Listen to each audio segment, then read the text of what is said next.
Estamos aqui novamente tratando sobre mais um desdobramento da Reforma Protestante.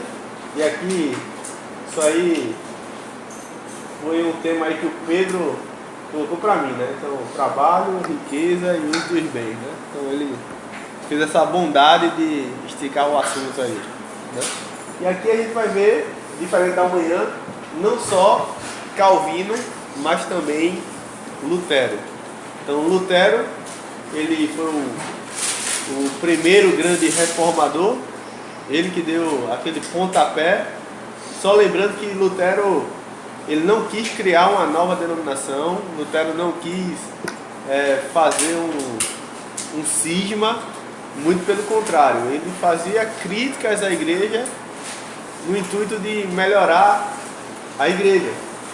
Mas aí a autoridade papal não ficou nem um pouco satisfeita com as suas falas e os seus escritos, e chamou Lutero para se retratar na chamada Dieta de Worms. Lá em Worms, Lutero disse que não se retrataria porque a sua consciência era cativa à Escritura, e a Escritura dizia exatamente aquilo que ele estava pregando. Quer uma pausa aí para... Ah, beleza. E Lutero acabou sendo excomungado, tido como herege. Nessa época ainda existia o Tribunal da Inquisição, e Lutero só não foi morto porque ele conseguiu um abrigamento aí num castelo de um príncipe alemão. E foi aí nesse castelo que durante basicamente 3 anos o Martinho Lutero ele fez a sua tradução da Bíblia para o idioma alemão, que foi a Bíblia que se expandiu numa língua vernácula, ou seja, numa língua daquele povo a qual ele pertencia.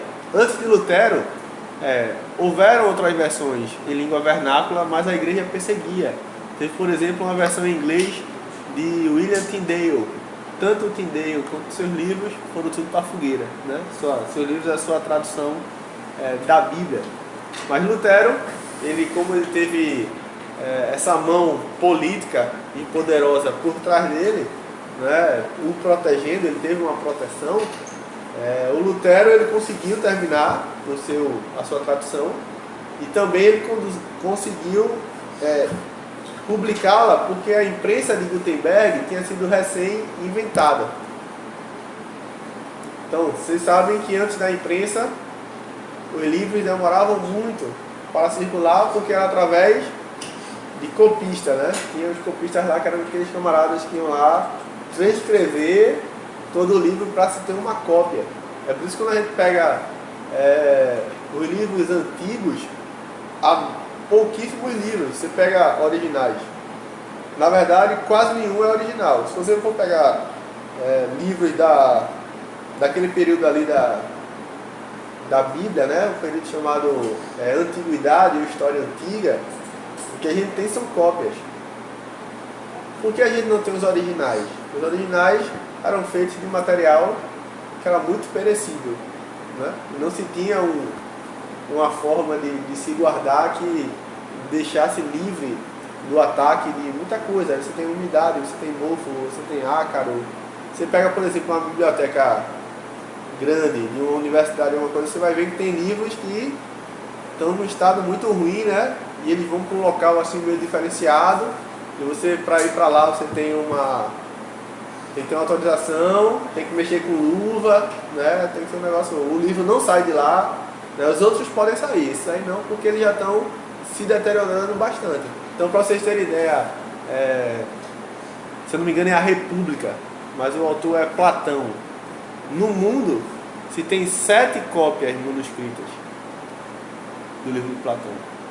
E o resto que se tem derivado das cópias são as edições que a gente tem impressas, né, hoje em dia. E tem várias editoras já publicaram, é uma obra de domínio público por causa do tempo.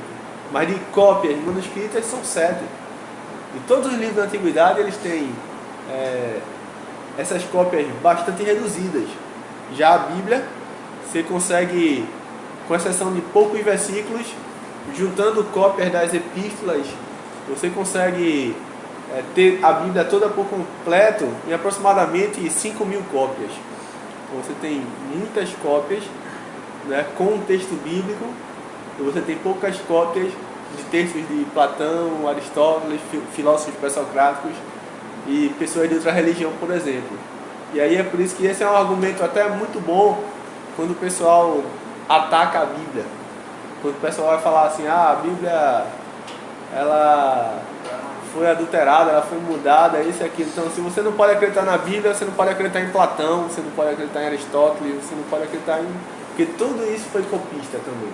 Tudo foi cópia. Mas a Bíblia ela tem um porém. Existe um número maior de cópias que você pode estar comparando.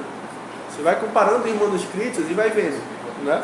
Você não tem, por exemplo, como fazer muita comparação desses outros livros, por causa do número pequeno de cópias. Então Lutero, na época que a imprensa de Gutenberg foi recém-inventada, o primeiro livro impresso foi a Bíblia Sagrada. Então por isso que de manhã eu falei aqui que a Reforma Protestante é um evento histórico, e eu acredito que não é porque se trata de um evento histórico que a gente tem que tirar o fator Deus da jogada. Deus, ele trabalha no curso da história. Ele intervém na história. Então, a gente não pode achar que é uma mera coincidência a Bíblia ser popularizada quando a imprensa foi inventada. Né? Inventada assim, né? Essa imprensa de Gutenberg, que já existia o modelo de imprensa inventado pelos chineses. Ele apenas melhorou aquela imprensa. Então a gente vai ver tanto o pensamento de Lutero quanto de Calvino, que estava na manhã aqui, viu quando eu falei que Calvino e Lutero eles nunca se cruzaram. Calvino era bem mais novo, eles foram contemporâneos, mas Lutero era um velhinho quando Calvino era um jovem com seus 20 e poucos anos. Calvino nutria um grande apreço por Lutero. Primeira coisa que a gente vai ver aqui quando a gente trata de trabalho é o mandato cultural. Vocês conhecem essa teologia dos mandatos? Já ouviram falar? Pronto. Você tem, fora o mandato cultural, quais são os outros?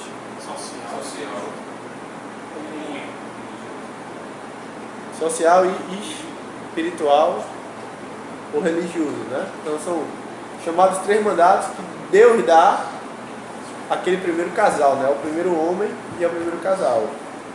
O cultural é o que envolve, né, sujeitar a terra. Então é um importante tema da teologia, sobretudo reformada, pois a ética do trabalho e uso dos bens é parte do que chamamos de mandato cultural, uma doutrina que é oriunda da teologia reformada.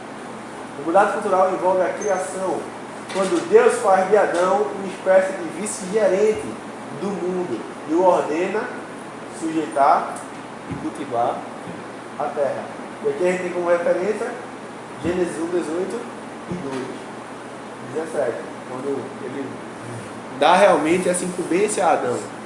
E Adão no paraíso, ele trabalhava. E aí a gente tem uma visão que a gente herda. A gente vê isso em filme, a gente vê isso em novela, a gente vê isso, é algo do ideário popular, de que o trabalho é uma maldição e que quando a gente estiver no paraíso, a gente vai ser tudo vagabundo, né? Cada um tem uma nuvenzinha para ficar lá deitado nesse esplêndido, né? Ganha a sua harpa e fica só lá na harpa, né?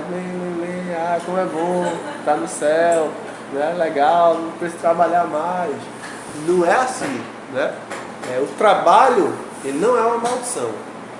O trabalho foi feito para o homem. A maldição que aconteceu foi que o pecado, ele afetou todas as áreas da vida, inclusive o trabalho. Então o trabalho começou a ser desgastante. O trabalho gerou fadiga. O trabalho ficou, digamos assim, mais trabalhoso. Certo? Adão cuidava da terra, mas a terra não lhe era hostil. A partir do pecado, a terra passa a ser hostil. Adão dominava os animais. com o pecado, ele teria que continuar dominando os animais. Mas aí os animais lhe ficam hostis, lhe ataca. E aí o trabalho é um negócio que fica pesaroso. Mas a maldição é do pecado sobre o trabalho, como foi sobre a gravidez da mulher. Todas as coisas foram afetadas pelo pecado. Mas o trabalho em si já existia antes do pecado. E vai existir também na consumação do reino de Jesus Cristo. A gente não vai ser vagabundo celestial. Tá certo? Vai ter trabalho. Eu sei que isso pode frustrar alguns, né? Que, poxa, caramba. Não quero ir pro Samar, não. Né? Vai ter asa? Hã? Vai ter asa? Vai ter asa? Eu acho que não, cara. Pra que tu quer uma asa, velho?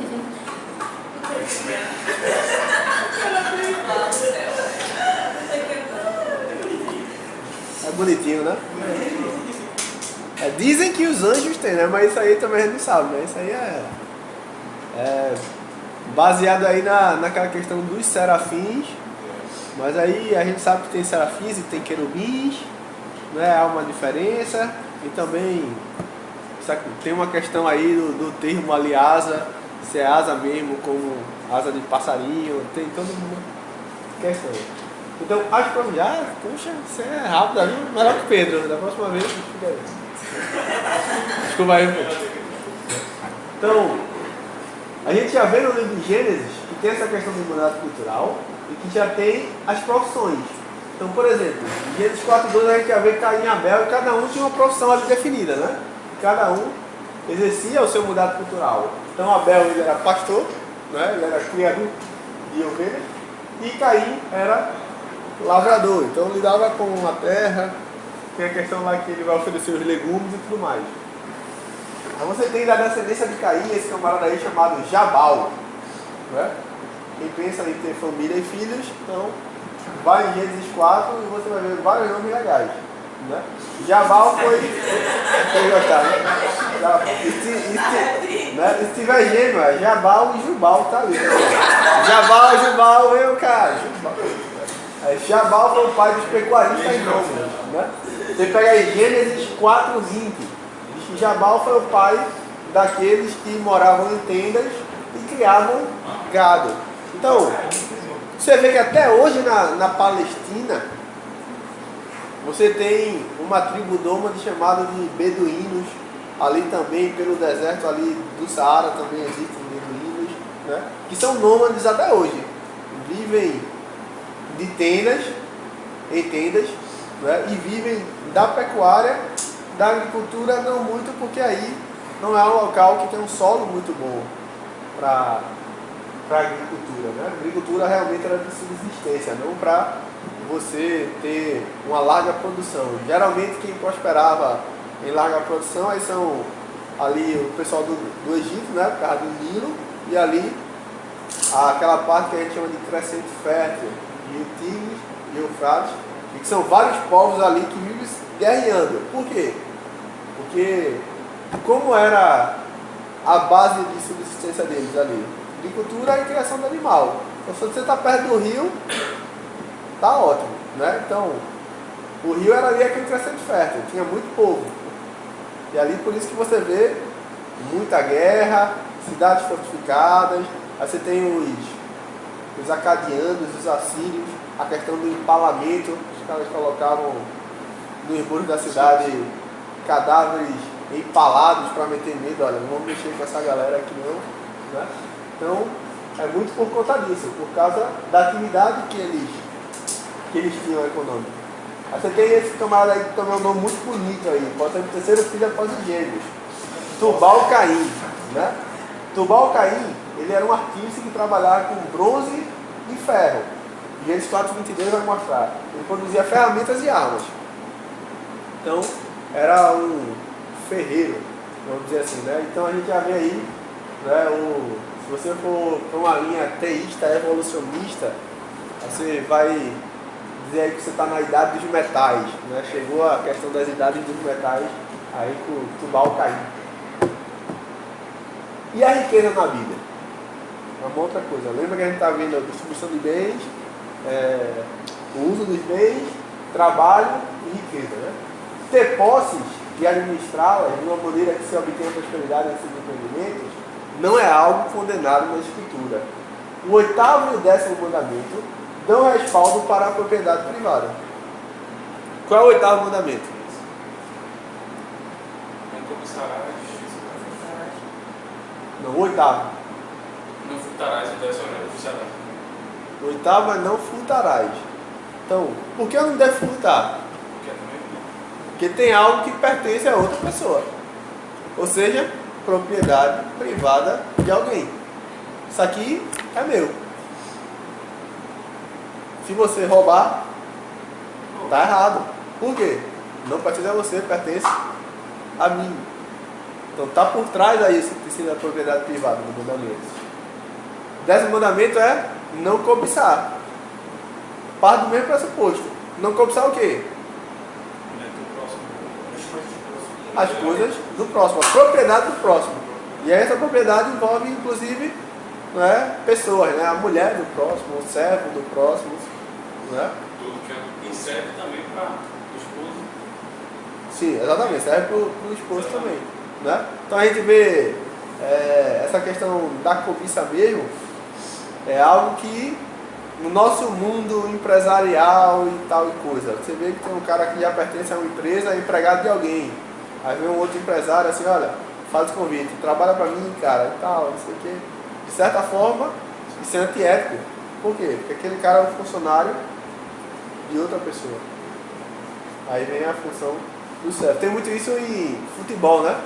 Jogador e técnico. O cara já é o técnico de um time, aí vai lá, outro time e chama, né? O técnico do esporte recentemente aí, né? O Oswaldo Oliveira estava no esporte, aí o Corinthians fez uma ligação. Sim. Ele foi, assinou o contrato e ainda treinou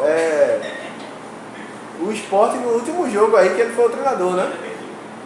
Ainda perdeu, dizendo que fez uma boa campanha, mas tudo bem, aí a gente não vai entrar nesse assunto não. Né? Então isso aí envolve essa questão da ética da propriedade privada. Então, quando o socialismo ele vem com um projeto para desembocar no comunismo, vocês sabem que são duas coisas diferentes, né? São estágios. Você tem o socialismo, você vai ter a ditadura do proletariado. O proletariado vai tomar o poder, né? Segundo Marx, mas na prática o que houve é a ditadura sobre o proletariado, né?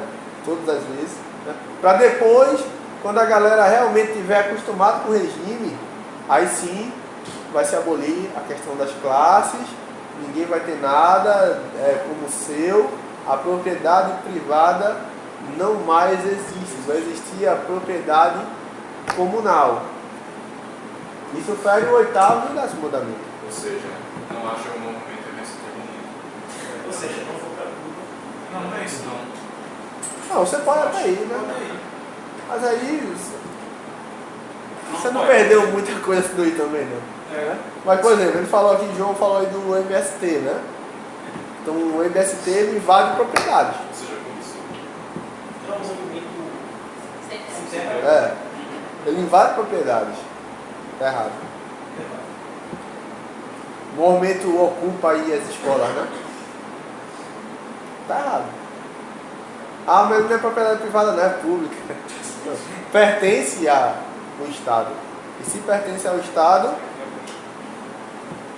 é para o bem de toda a sociedade, não de um punhado dela. Então aí esse movimento de ocupação das escolas fere o 8º e o 10º mandamento. E aí eu estava comentando de manhã que tem uma missão aí chamada Missão na Íntegra. E eles postaram no Facebook, né, em caixa alta, várias frases assim, tipo umas 10 vezes, uma embaixo da outra. Todo apoio à ocupação das escolas. Então é meio complicado, né? Você vê uma missão que tem um pastor por trás que coordena isso, né? Dando um apoio absurdo desse a esse tipo de baderna. E uma outra coisa interessante, as leis do Antigo Testamento deixam claro que pode haver harmonia entre ricos e pobres. Aí quem está aqui de manhã vai lembrar a visão de Calvino, de que você pode ter riqueza, adquirir riqueza e fazer dessa riqueza um instrumento de bênção. Desde que os ricos cumpram a vocação de serem responsáveis pelo estabelecimento da justiça. E qual é o dever do rico aqui? Acolher o órfão, a viúva e o estrangeiro. Aí aqui tem leis que falam sobre isso em Deuteronômio capítulo 15. Leia todo esse capítulo 15. Você vai ter a lei, por exemplo, que a gente conhece, além da questão de estar prescrita aí, a gente conhece uma história prática, que é a história de Ruth. Quando Ruth conhece Boaz, o que ela está fazendo? Colhendo espigas. Essa espiga é de quem? De Boaz. Da propriedade de Boaz. Você, pô, mas ela está pegando algo da propriedade privada? Não é? Exatamente. Aí tinha uma lei de que durante a colheita, aquilo que caía deixava órfão, viúva e estrangeiro. Por que sempre é órfão, viúva e estrangeiro? Por que esse tripé? Órfão, viúva e estrangeiro. Oi? Não eram nem rejeitados. É como eu falei. Qual era a base da subsistência dessa galera aqui? Agricultura, pecuária, ou seja, é trabalho. Desde o modelo da família nuclear que Deus estabelece lá em Gênesis, onde o homem, ele é o provedor do lar. O órfão não tem esse provedor. No caso seria o seu pai. Ele vai passar necessidade. A viúva perdeu seu marido, perdeu seu provedor. Vai passar necessidade. E o estrangeiro? Ele não tem a terra para cultivar, porque ele está vindo de outro local. Então esses eram, geralmente aqueles que passavam por necessidades e precisavam de maior atenção nessa questão socioassistencial. Então tem a lei da semeadura, de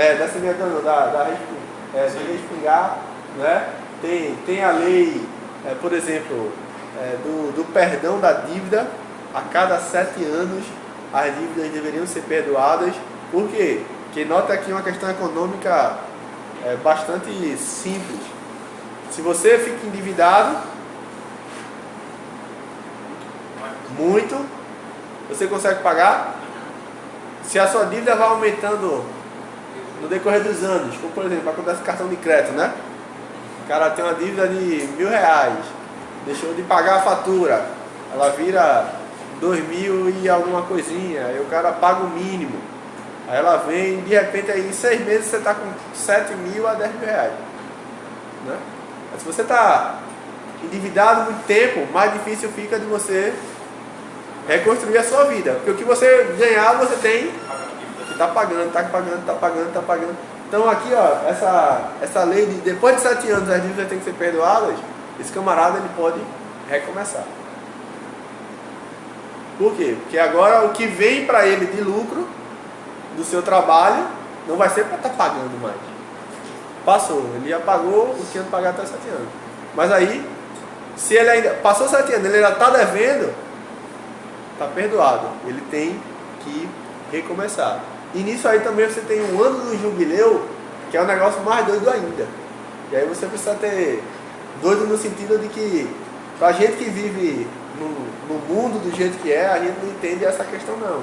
E muitas vezes a gente for falar algo parecido, aí vão dizer que é comunismo ou socialismo, mas não é, isso aqui é Bíblia, e a gente tem que separar quando a Bíblia diz que e falou aqui antes de Marx, tá certo? Que é uma espécie de reforma agrária. O que seria o ano de jubileu? Todo mundo que perdeu propriedade porque estava devendo por endividamento, em 7 anos sabáticos, ou seja, 7 vezes 7, 49, ou seja, em 50 anos, essa propriedade perdida tinha que voltar para sua família original. Ah, mas eu comprei, porque estava me devendo e tal, é minha. Mas aí Você tem o além do Senhor para que volte para a primeira família. Você se pergunta, mas por que isso? Porque embora o Senhor nos dê um direito de termos uma propriedade, né, diz assim, isso aqui é meu, mas no sentido último, esse meu não é meu. No sentido último, esse meu é de quem? E até ele explica, né? Para que fique claro que a terra é minha. Exatamente. Isso aqui que a gente é aquela coisa do mercado cultural que eu falei ali sobre Adão. A gente é vice-gerente. Dono é Deus. É por isso que nossos bens devem ser para a glória de Deus. E é por isso que tem esse tipo de lei no Antigo Testamento. Que é que para você tenha uma propriedade privada, para que você trabalhe nela, para que você usufrua dela, mas sabendo que ela não deve ser para você nutrir apenas o teu egoísmo. Ah, meu, é mais. Não, olha, você vai ter uma colheita, mas uma parte dessa colheita você deixa. Você comprou aquele terreno, mas daqui a 49 anos você vai ter que dar esse terreno. Então, enquanto isso, vá lucrando com ele. O cara lucrou esses anos todinho que estava com o proprietário. Mas, 49 anos depois, ele tem que devolver. Por quê? Pertence a Deus e a gente não pode depositar nossa esperança última nas coisas. A nossa esperança está em Deus. Essa é a lição aqui. Então, quando a gente vai lidar com a propriedade, quando a gente vai lidar com o bem, a gente deve saber que o bem é legal, estou usufruindo, eu posso, pode. O Eclesiastes vai dizer, alegra-se com o teu trabalho, se regozija com o fruto dele. Mas lembra que tem coisas mais importantes. É muito antibíblico eu gozar de várias coisas e a minha circunvizinhança padecer necessidade. Então eu tenho que partilhar, sim, não porque o Estado vai fazer essa ingerência, né? Mas assim, você vai ter que dar, a gente vai fazer a reforma aqui, não, tem que partir de você. E se não partir de mim? Você vai continuar tendo, ninguém vai cobrar de você não. Mas se você quer de fato glorificar a Deus, você tem que saber que se você tem recursos e está num local onde as pessoas são desprovidas de recursos e você pode fornecer recursos e não faz, você está deixando de glorificar a Deus. Deus quer que você abençoe os pobres, se você for rico. Então, no nosso caso aqui ninguém é rico, né? Mas, olhando para certas perspectivas, a gente está em melhor condição do que muita gente ainda, né? Então, mesmo pouco, a gente ainda pode fazer algo, individualmente. E como igreja, aí é que a gente pode fazer mesmo.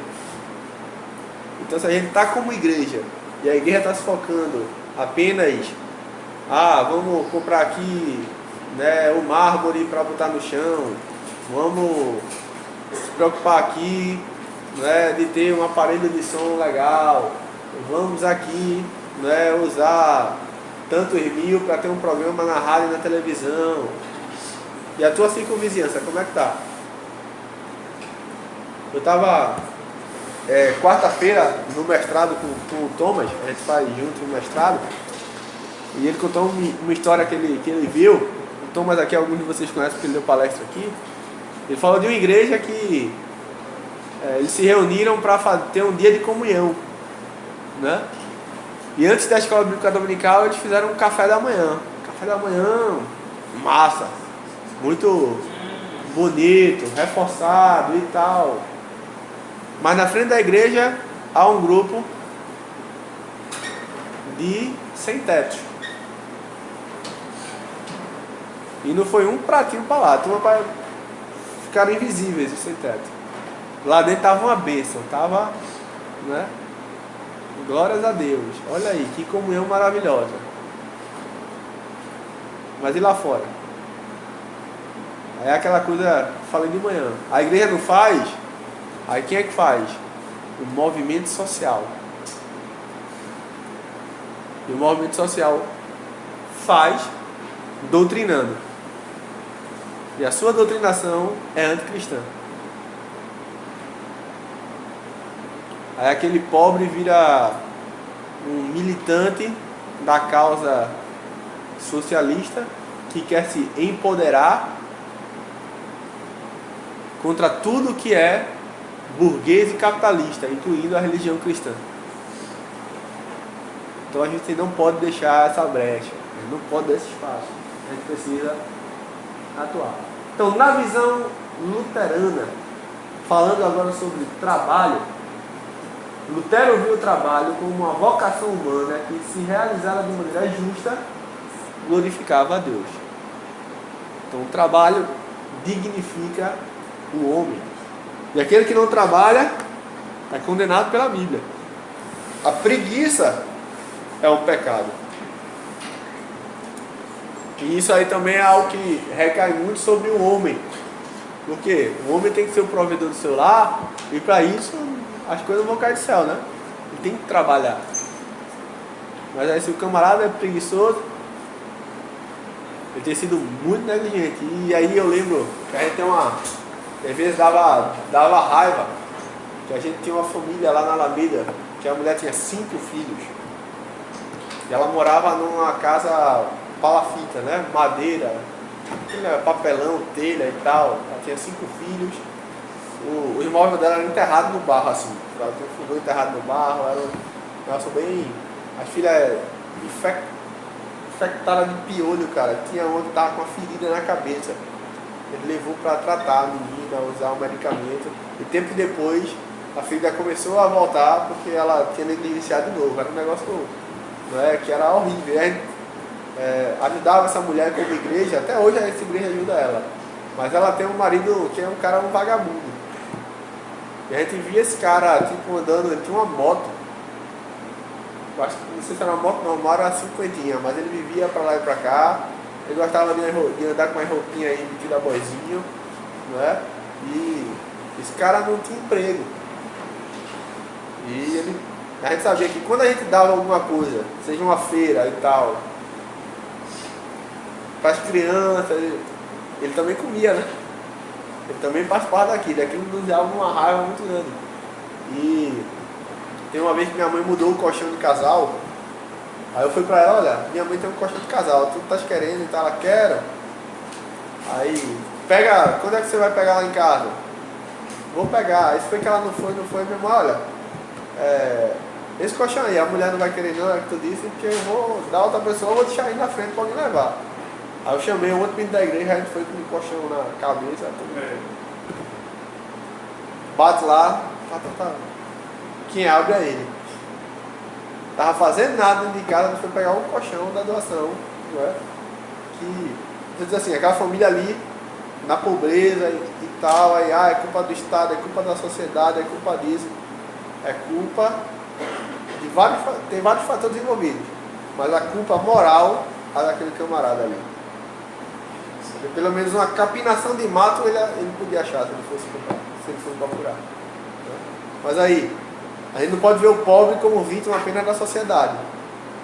O pobre é vítima, primeira coisa, do pecado. Só existe essa divisão tão antagônica por causa do pecado. Certo?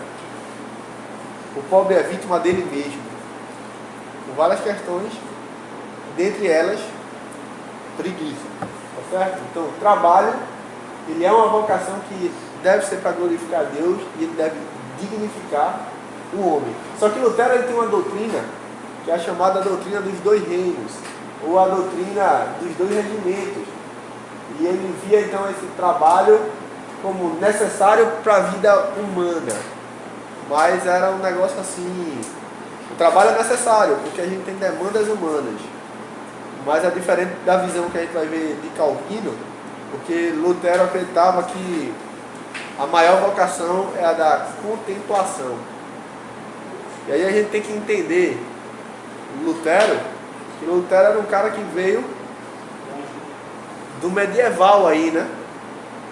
Ele era um monge. Então a ideia do monge é o quê? É passar o dia orando, né? Orando, meditando, né?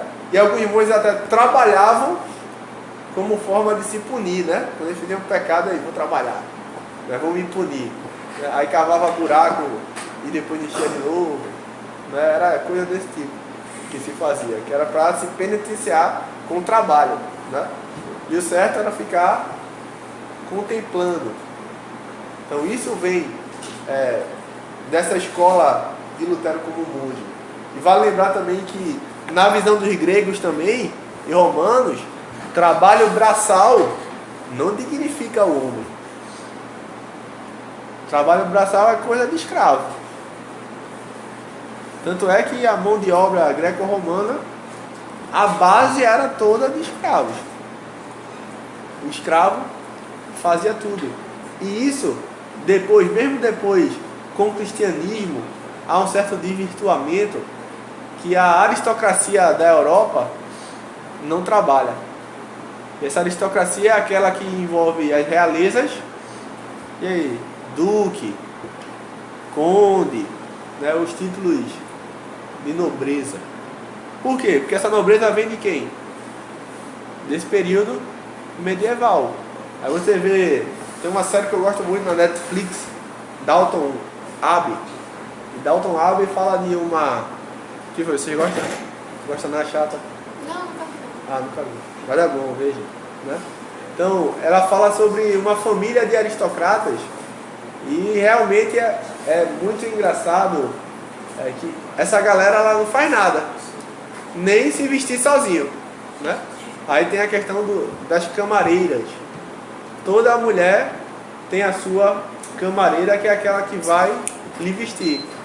E o Lorde também tem o seu camareiro, que é aquele camarada que vai lhe vestir. E tem um camarada que ele vai herdar Dalton, porque só quem podia herdar a propriedade era um homem, as mulheres não podiam herdar. E aí, o primeiro homem da linha de sucessão era um primo distante de terceiro grau, que morava em, se não me engano, em Manchester, e ele era da classe média, ele era um advogado. Então ele recebe a carta dizendo que ele é o possível herdeiro de Dalton, e o Lorde está chamando para que ele já conheça a propriedade. Então ele vai passar a morar lá, e ele vai morar numa casa do lado, e ele vai ter um camareiro também. E é muito engraçado que ele nunca deixa o camareiro vesti-lo.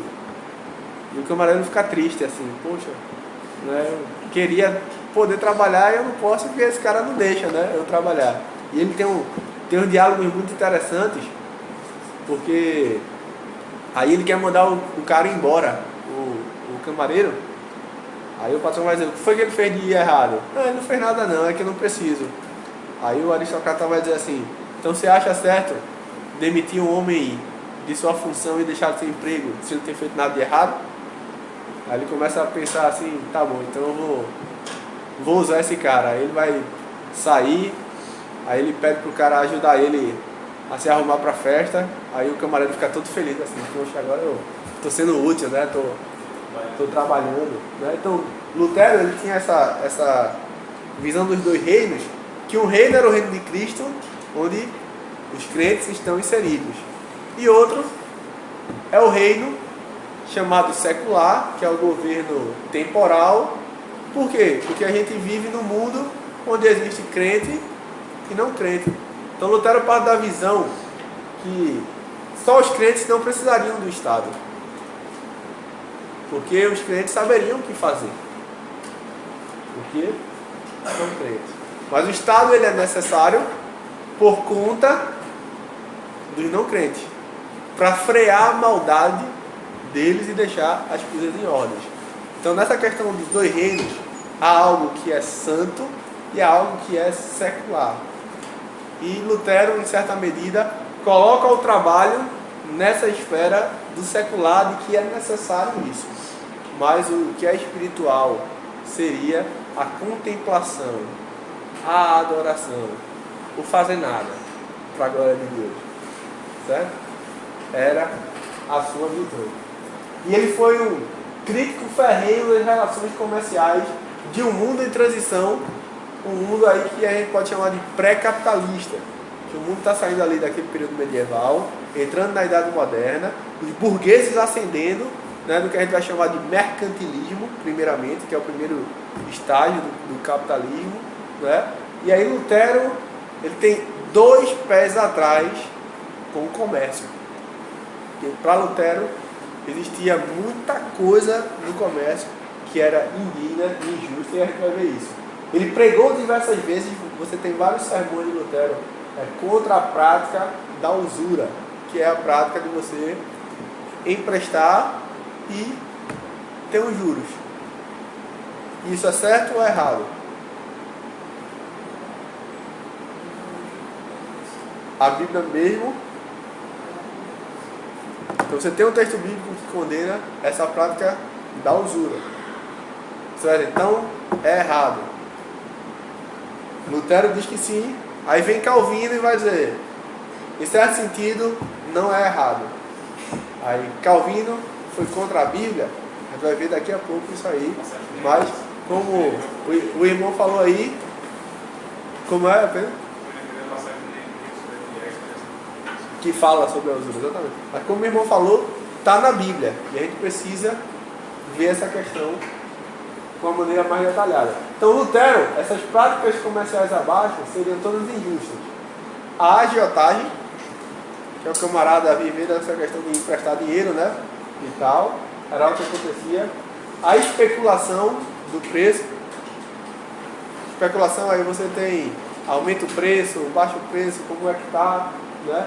Monopolizar o produto e estocar, tipo, só eu tenho isso aqui, porque eu comprei tudo, eu vou estocar até todo mundo sentir falta, eu apareço com a minha mercadoria, botando o preço lá em cima, tem, e todo mundo vai vir para mim, e eu vou enriquecer.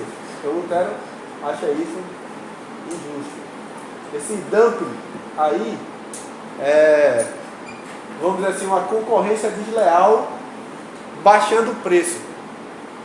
E você baixa o preço só para quebrar o outro camarada. Você não vai lucrar nada do dumping, né? Mas aí você vai ferrar aquele outro cara que estava vendendo com preço acima de você. Então, você se ferrou também, mas ele se ferrou, você derrubou ele. Mas aí se você tiver um outro truque na manga, né, um outro produto, você se ergue. Se ele só tinha aquilo, ele ficou arruinado, né? Meus pais tiveram um pequeno comércio que foi desargado do meu avô e não deu muito certo, e eles tinham um concorrente que ficava bem dizendo na frente.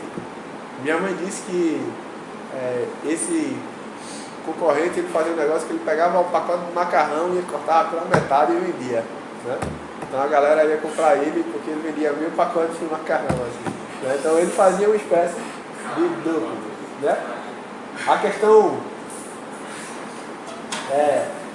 da corretagem também tem a ver com a questão de você ter a mercadoria. Poxa, como é a corretagem disso? Eu esqueci agora qual é o conceito dela. Mas é algo que você também faz, mas não é baixando de preço não. Não é baixando de preço não. Enfim, me fugiu aqui a corretagem. Se alguém tiver Google aí, pega aí para ver como é. Mas é algo também que Lutero ele vai condenar. Poxa, é algo... não lembro mais, né? A falência fraudulenta, que é o camarada para se livrar dos seus credores, né? Ele está devendo todo mundo, ele diz assim, não, eu fali, né? Eu não tenho como pagar vocês porque eu estou falido, mas na verdade ele não está falido, ele tem o dinheiro, né, para pagar o seu credor, mas ele decreta essa falência fraudulenta. O Donald Trump ele está sendo acusado disso, né? Que ele fez isso várias vezes, incluindo um de seus cassinos, o Trump Taj Mahal em Las Vegas, né? Dizem que ele fez isso com esse cassino e também com outras empresas. Tá vendo aí a questão da corretagem? Tentando? Tá tentando. Oi? Não, sonegar imposto é você não pagar o governo. Aqui é você não pagar quanto? Você quando tem uma empresa, por exemplo, um comércio, você compra e vende produtos, né? Não só vende. Então você compra também, você tem seus fornecedores. Mas aí você não paga seus fornecedores, você decreta falência. Assim, olha, eu quebrei, meu comércio aqui não tem dinheiro, eu não consegui vender, e aí eu não vou conseguir te pagar. Você não paga os seus fornecedores. A sonegação é com relação ao Estado, né? O Estado cobra, o imposto cobra determinadas tarifas para que você seja regulado. E aí tem uma questão de como é essa questão do imposto. É para ser muito imposto, é para ser menos imposto, né? A carga tributária sendo muito grande, o que é que isso acarreta, né? Então aí é um debate muito contemporâneo.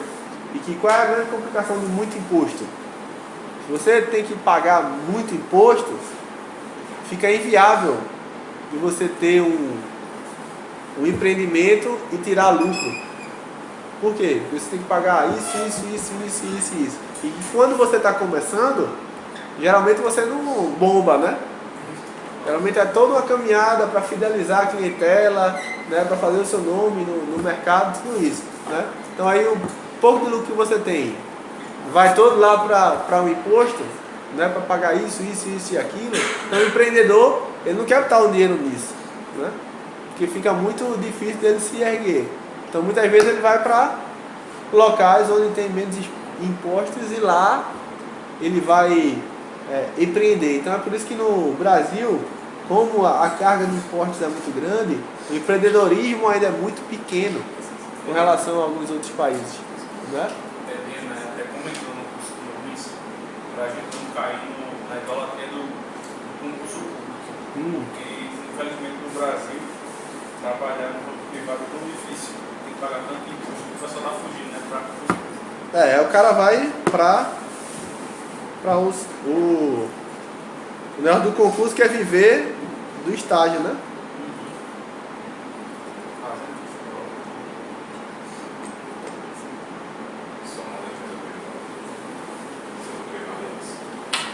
Vê aqui a corretagem. O Pedro vai ver a questão da corretagem aqui, né? Como eu não sou o cara da área de economia, então alguns desses conceitos aí realmente fogem à memória, né? E a outra coisa que Lutero condena aí, e aí realmente é mais nítido nessa questão, né? Fraudar pesos e medidas. Vendo o conceito? Conceito do então tem essa questão da corretagem aqui é onde o cara ele vai ganhar. Não tem um corretor de imóveis, né?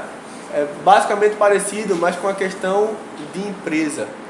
Então o cara ele vai indicar certa empresa, vai indicar certo comércio, e aí ele vai ganhar sempre em porcentagem disso. Aí você diz assim, mas isso aqui é injusto? Na visão de Lutero, mas aí a gente tem que ver que determinadas coisas aqui são questionáveis, incluindo a questão da usura, que Calvino vai trabalhar isso melhor. Você pode passar? Então, a visão calvinista é o seguinte: Calvino ele não tem essa visão pejorativa que Lutero tinha acerca do comércio. Para Calvino, o trabalho com o homem glorifica a Deus, incluindo essa atividade. E ele não demonizou a prática da usura. Calvino vai dizer que a usura, num sentido, ela pode sim ser usada sem ferir a Bíblia e sem ferir o pecado. E o que Calvino vai falar? Sem ferir a Bíblia, né? É pecado. O que Calvino vai usar é muito simples. Ele vai usar o contexto do texto que condena a usura. Esse texto que condena a usura é o texto que fala de você emprestar a um irmão da sua comunidade de fé, naquele caso ali é o Israel, né, que corresponde à igreja de hoje, né, vamos dizer assim, a igreja do Antigo Testamento. Você vai emprestar dinheiro para um irmão da comunidade de fé que está passando por necessidade. Então você vai emprestar um dinheiro para aquele irmão, para que ele possa sair do sufoco. Ele está realmente passando por necessidade, ao ponto de ele perder a sua propriedade, ao ponto de ele ter que trabalhar como escravo por questão de dívida, até poder pagar. Então você vai dar um dinheiro para ele tentar se reerguer dessa, e depois ele te passa esse valor. Então aí, nesse sentido, a prática da usura é condenada, tal como está na Bíblia. Mas Calvino vai dizer que na prática comercial há-se uma diferença. E que diferença é essa? Eu vou emprestar o dinheiro a alguém que não está passando necessidade, mas que ele quer lucrar com algo. O camarada quer que eu empreste dinheiro para ele comprar determinado terreno, e nesse terreno ele vai construir determinada coisa. Aí eu empresto esse dinheiro para ele comprar. Ele não está passando necessidade. Ele quer comprar algo para investir. E nesse investimento ele vai lucrar. Então ele está usando do meu dinheiro para que ele lucre. Então Calvino vai dizer que é até justo que eu, que dei uma parte do dinheiro, tenha um pouco de lucro em cima disso também. Ele não vai lucrar? E o dinheiro que eu dei para ele lucrar não era meu? Então por que não eu tenho uma parte disso? Então Calvino diz que nesse sentido, usando a questão de tirando a prática daquele contexto bíblico e colocando estritamente nesse contexto, não é pecaminosa. Agora ele diz que viver disso é pecaminoso. Porque aí ele vai classificar isso como também se fosse uma agiotagem. Em que você vai viver dessa maneira sem trabalhar. Então você está se sustentando, vamos dizer assim, sem trabalho. Então, para Calvino, isso é pecaminoso. Deu para entender essa diferenciação da questão da usura? Nesse sentido? Deu para entender nesse sentido? Então, é aí que muita gente vai atribuir a Calvino. Ele foi responsável pelo capitalismo. O capitalismo surgiu por causa de Calvino. Calvino foi um camarada que ele não queria saber do pobre, era só do comerciante e da burguesia. Não é verdade. E quando Calvino ele simpatiza com a burguesia aí, a burguesia ainda é uma classe que está ascendendo, mas não é a classe do topo da pirâmide, não. O topo da pirâmide aqui social é a nobreza. Calvino, ele está com os burgueses, que é a galera aí que hoje seria a classe média, vamos dizer assim, né? E quando a gente lê aquele livro de Max Weber, né, que é a Ética Cristã e o Espírito do Capitalismo, e que todo mundo diz assim, olha, lê aquele livro lá que vai mostrar que Calvino foi o pai do capitalismo. Essa galera ela não leu nada. E se leu, foi uma leitura muito desatenta, muito burra. Porque o próprio Max Weber, ele tem uma nota de rodapé, onde ele fala que ele não trata de maneira alguma das convicções pessoais de Calvino. Está lá com todas as letras. Ele vai tratar, ele vai fazer um estudo, né? E que é um estudo que parte da observação. Não é algo cientificamente comprovado em laboratório, tá? É algo empírico até, né? Nesse estudo sociológico de Max Weber, ele vai fazer uma relação do capitalismo com um grupo que é calvinista, porque vem de países calvinistas, mas não quer dizer que são cristãos. Quando eu digo cristãos, é verdadeiros. Eram calvinistas já secularizados e que entendiam a predestinação até de uma maneira que Calvino nunca ensinou, que a prosperidade financeira seria uma evidência da eleição ou da salvação. Você não tem isso em nenhum escrito de Calvino. Eu até postei um comentário do Salmo, né, que ele fala que não é nada exterior ao ser humano que comprova a salvação dele. Exatamente, né?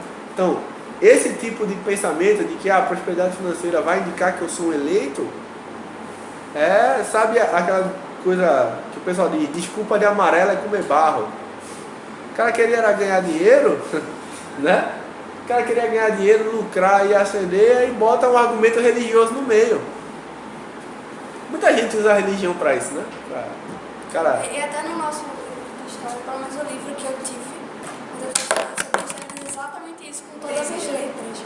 Todas as letras. Os livros daqui, eles dizem isso, que Calvino dizia que quanto mais rico você fosse, maior Pois é. a...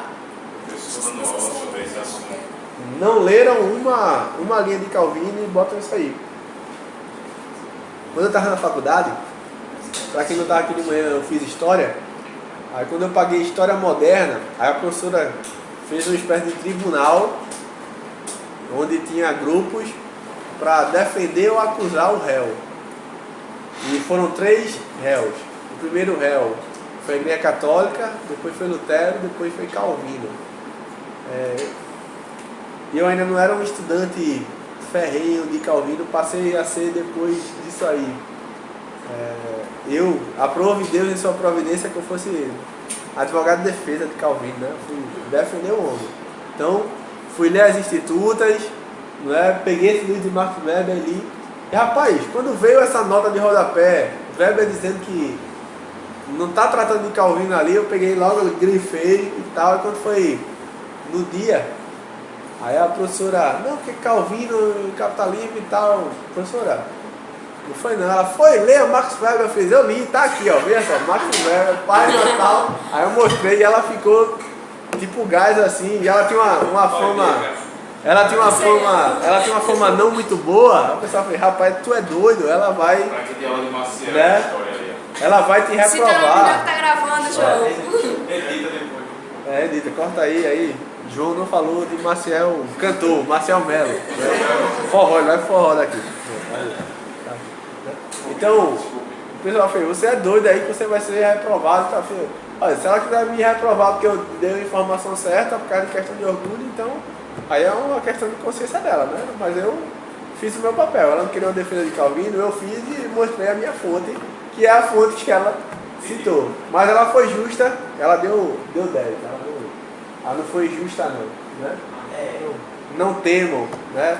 Enfrentem seus professores quando eles estão falando besteira, porque o professor também fala besteira, tá certo? Porque tem coisa, gente, que você não tem todo o saber do mundo, você tem que ser humilde.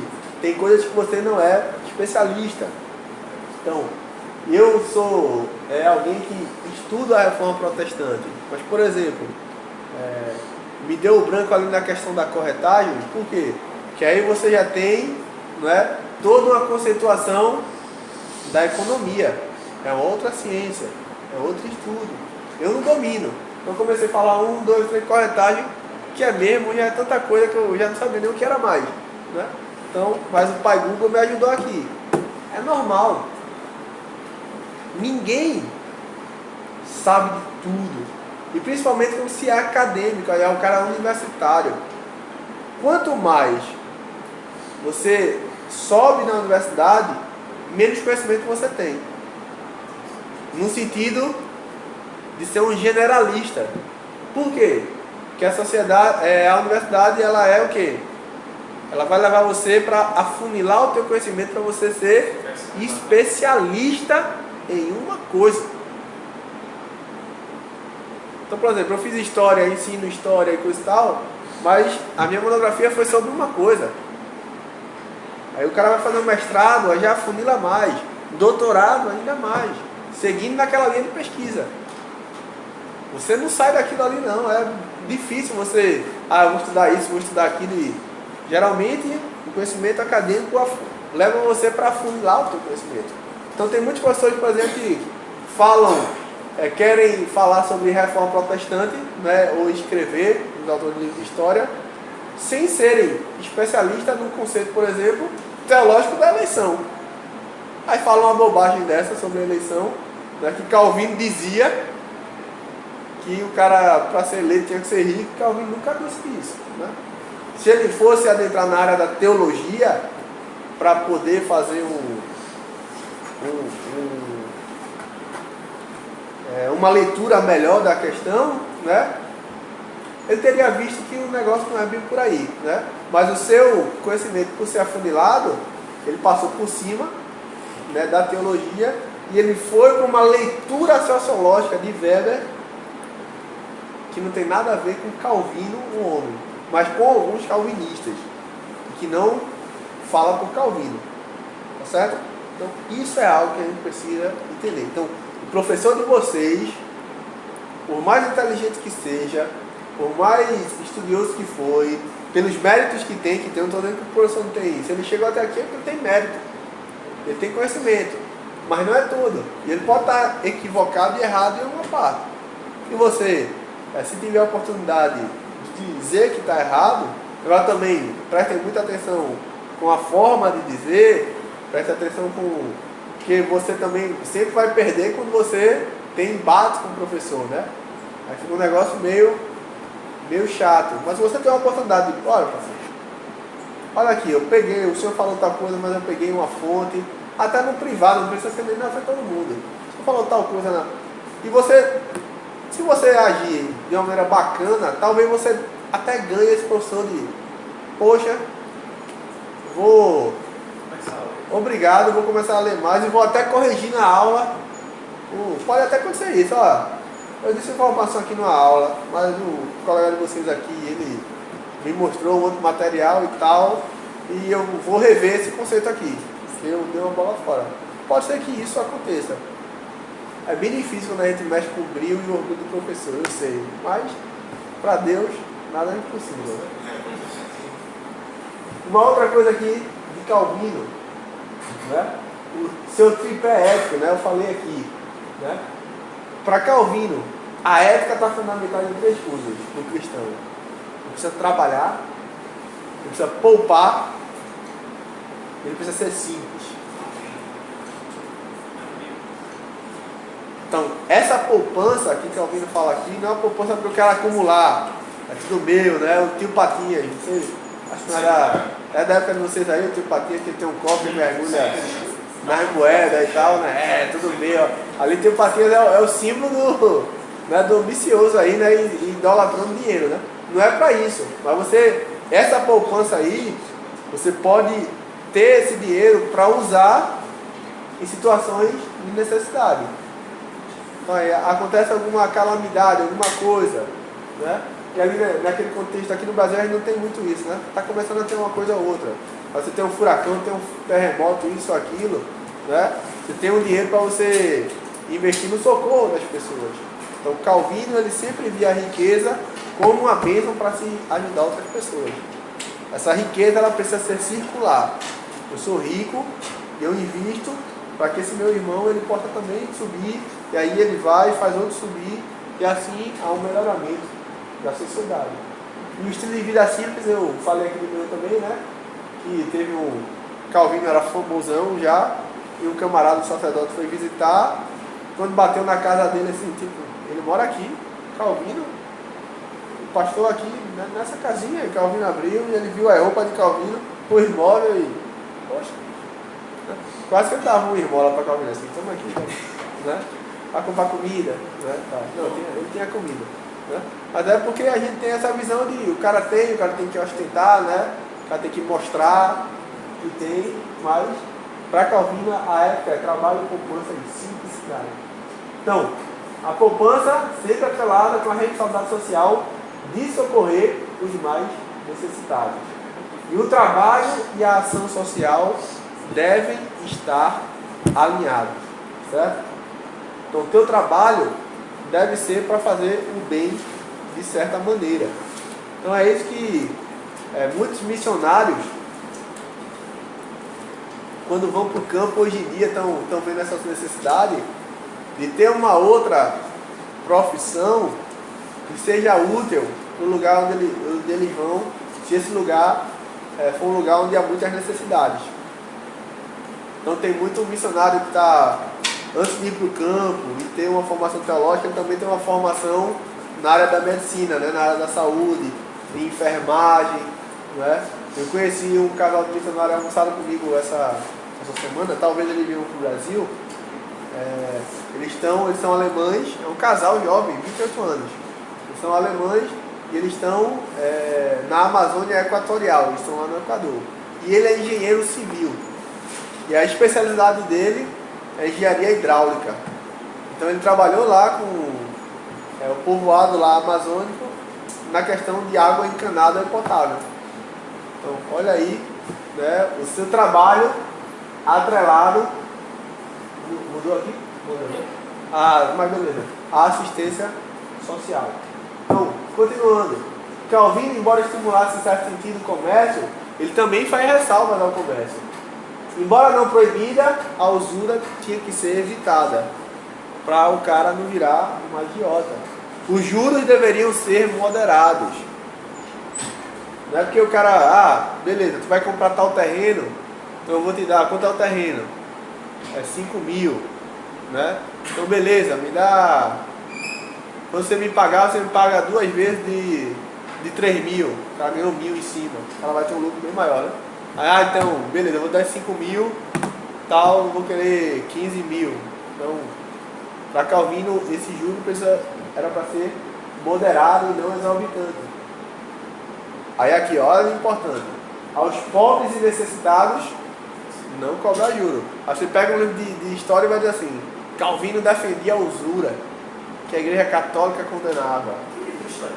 Mas... Daqui. História aqui. É onde tem história geral. Na parte da reforma protestante. História 3. História do Renascimento. História 2 ou 3. Indo para a Idade Moderna. Aqui a gente está indo para a Idade Moderna. Né? Aí outra coisa, ó, ninguém deve fazer da usura a profissão, deve lucrar com o trabalho e não com o ócio. Aí o Calvino vai dizer até que o camarada que vive da usura é um traficante de dinheiro.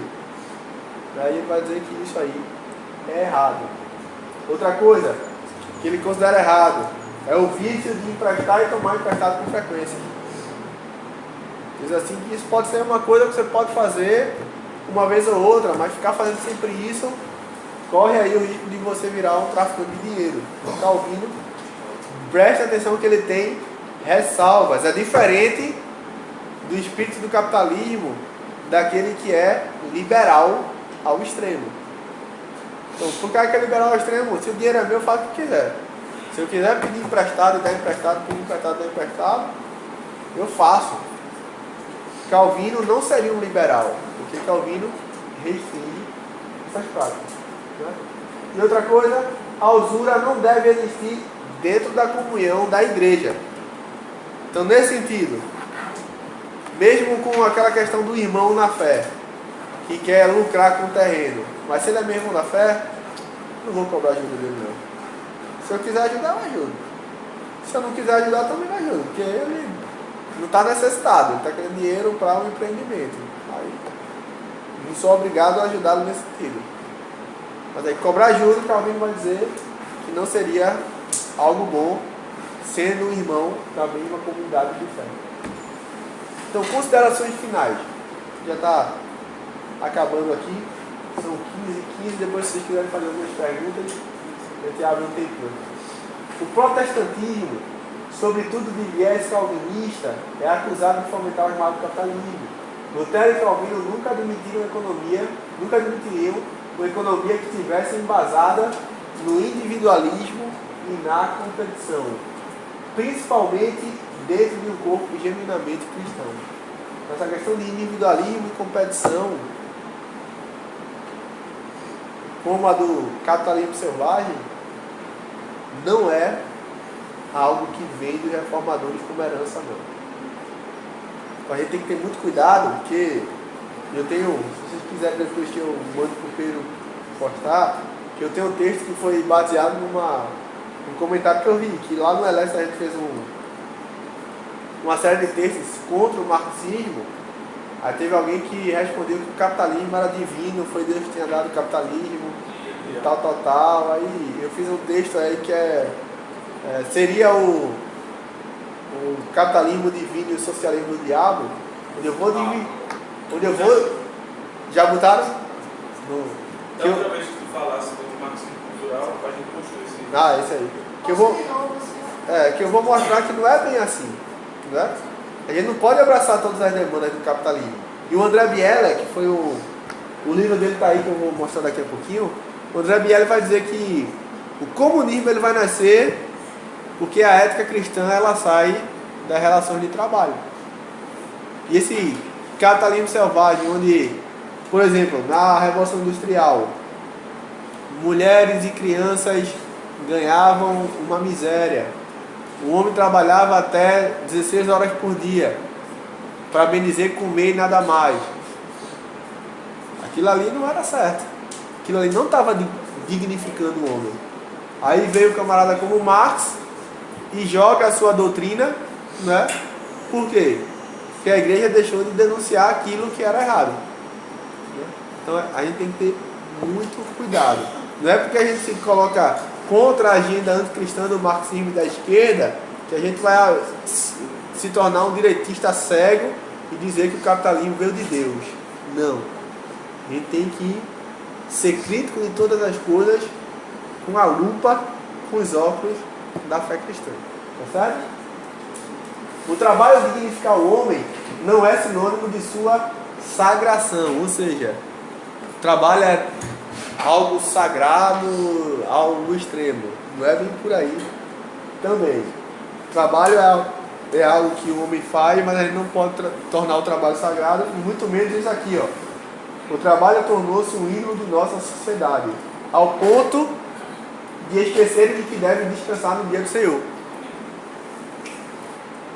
Então presta atenção nisso. Esse tipo de capitalismo também de hoje, onde as pessoas trabalham de domingo a domingo, os reformadores iam dizer, epa, nem coloque isso sobre as minhas costas não, que eu nunca disse isso. Eu nunca defini isso. O dia do Senhor precisa ser observado. E tem muita gente que infelizmente não pode descansar ou glorificar a Deus nesse dia. Por quê? Porque estão trabalhando. E a Bíblia é muito enfática quando vai dizer assim, ó, 6 dias trabalharás e 1 descansarás, porque é dia dedicado ao Senhor.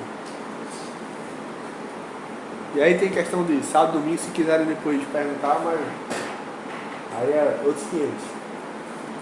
Precisamos retomar a concepção reformada e utilizarmos a nossa vocação para glorificarmos a Deus e cooperarmos na promoção da justiça. Nunca devemos esquecer que a nossa responsabilidade para com os pobres. E como eu falei antes aqui, se a gente esquece, tem quem abraça. É a mesma coisa que a mãe da gente diz assim, né?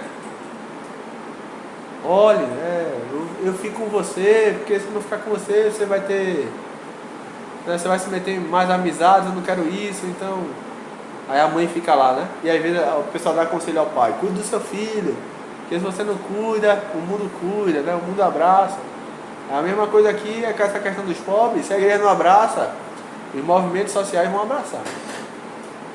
E aí abaixo a igreja, eu não gosto de crente, você é homofóbico, machista, fascista, opressor e tralalá. Então a gente tem que ter muito cuidado com relação a essa questão. E uma coisa aqui que eu quero falar para vocês que são jovens, estão aí buscando uma carreira, né? Qual é a vocação que você pode ter para glorificar a Deus e servir o necessitado? Será que você tem refletido nisso na busca da tua carreira? Ou você tem sucumbido àquele apelo, tenho que fazer o que dá dinheiro? Isso é o quê? Porque você vai se tornar... Então, além de você não glorificar Deus, você não vai gostar daquilo. Você vai fazer. Tipo, você vai ficar estressado com o seu trabalho e fazer o... Entende? O estresse ele vai vir, óbvio uma questão de queda, mas tipo, não vai ser um estresse. Por exemplo, vou falar do caso da minha irmã, ela está no curso de direito, mas o estresse dela que ela tem é para que pessoas mudem, entende? E que a situação mude. Mas acho que a grande questão não seria o estresse propriamente dito, mas é o sentido de não se satisfazer com aquilo que você faz ou aquilo que você se tornou. Sabe? É um negócio que o sentimento seria, a melhor palavra é frustração. Você viver frustrado não é bom. A frustração, e ela gera muita coisa. Aí da frustração vem estresse, da frustração vem depressão, da frustração, né, vem um bocado de mazela, né? Porque você fica, pô, é pra isso, velho, que eu tô vivendo. Foi pra isso que eu aguentei aqueles anos lá na faculdade, na integração, ônibus lotado. Foi pra isso aqui. Valeu a pena, aí você fica, puxa. E não tem aquela referência assim, pela visão cristã. Quem não tem, realmente aí fica no niilismo, né? Aí vai pra linha do desespero, como diz o Francis Schaeffer, né? Que é um cara muito legal para vocês lerem. Então preste atenção. Qual vocação você pode glorificar a Deus e servir a sociedade? E aí tem várias. Desde a área da saúde, desde a área da humana, todas as áreas você tem. Então aquela coisa, é aquele exemplo que eu dei, né? Do missionário lá. Ele fez engenharia civil. Às vezes assim, pô, engenharia civil, se eu fizer, eu vou glorificar a Deus com um curso desse assim e tal. Eu vou servir. O cara tá lá no Equador e serviu com isso.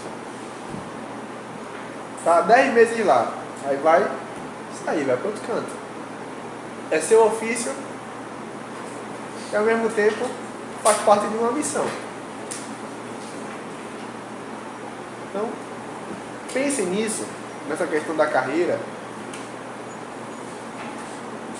Pense. Por favor. Aqui uma história, não sei se vocês já viram essa história aqui de Lutero e o sapateiro, né? Eu vou dizer a vocês, eu não sei onde está isso não, mas coloquei aqui como se fosse verdade, porque mesmo que não seja real a história, mas ela expressa o que seria a cosmovisão reformada do trabalho. Que é um sapateiro convertido perguntou a Lutero o que poderia fazer para servir melhor a Deus e ser um cristão melhor. Então Lutero respondeu: faça um bom sapato e venda a um preço justo. Não sei se ele realmente disse isso ou não, porque eu fui atrás, quando eu fiz a pesquisa, eu tentei achar aquela fonte principal. Está em que livro? Lutero, sermão, do tal. Não tem, só tem essa história solta, pessoas falando dela de maneira solta. Mas coloquei aqui como se fosse uma síntese do que seria a cosmovisão reformada do trabalho. E aqui livros. Presta atenção nas indicações aqui. Aqui eu coloquei livros fininhos para vocês, tá certo? Olha, é tudo fininho. Esse primeiro aqui, ó, Calvino e a Responsabilidade Social da Igreja, se você bota esse título e bota do lado assim, Monergismo, o site Monergismo tem ele completo. Eu peguei. Foi? Isso vai ficar no grupo também, né? Então, e tem também em PDF. E aqui, às vezes, depois o camarada tá falando aqui em baixar em PDF, vai piratear o livro de Nicodemos, né?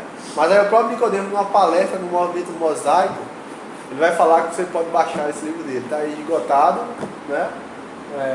Não tem pretensão de sair novamente, então ele liberou que você pode baixar, vir em PDF, mandar para outra pessoa sem crise de consciência de que você está pirateando, né?